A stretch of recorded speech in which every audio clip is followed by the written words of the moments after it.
Kolkata junior doctor rape and murder కేసులో CBI big step తీసుకుంది. First arrest చేసింది. RG Kar medical college మాజీ ప్రిన్సిపల్ను కేసు దర్యాప్తు అధికారిని అరెస్ట్ చేసింది. మరోవైపు బెంగాల్ సీఎం మమతా బెనర్జీ ఇంటి వద్ద కీలక పరిణామాలు చోటు చేసుకున్నాయి. ఆర్జీకర్ మెడికల్ కాలేజీ జూనియర్ డాక్టర్పై హత్యాచారం కేసులో కీలక పరిణామం చోటు చేసుకుంది. ఈ కేసులో ఫస్ట్ అరెస్ట్ చేసింది. ఇప్పటికే అవినీతి ఆరోపణలతో అరెస్ట్ అయిన మాజీ ప్రిన్సిపల్ సందీప్ ఘోష్ను సీబీఐ అరెస్ట్ చేసింది. అతనితో పాటు తాలా పోలీస్ స్టేషన్ హౌస్ ఆఫీసర్, దర్యాప్తు అధికారి అభిజిత్ మండల్ను సీబీఐ అరెస్ట్ చేసింది. ఆర్థిక అవకతవకల కేసులో మాజీ ప్రిన్సిపాల్ను గతంలో సీబీఐ అరెస్ట్ చేసింది.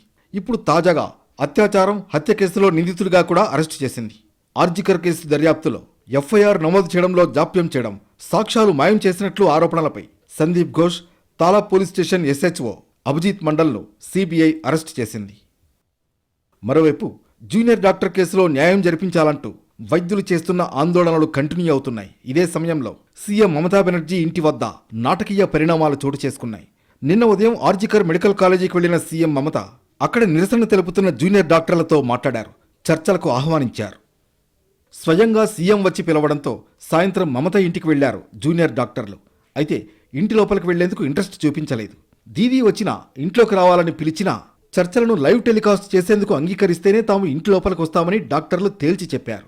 జూనియర్ డాక్టర్లకు నచ్చజెప్పేందుకు సీఎం మమత చాలాసేపు ప్రయత్నించారు.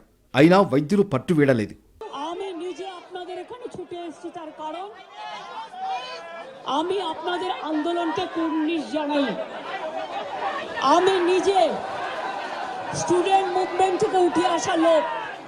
ఆ తర్వాత బెంగాల్ సీఎం ఓ ప్రకటన విడుదల చేశారు.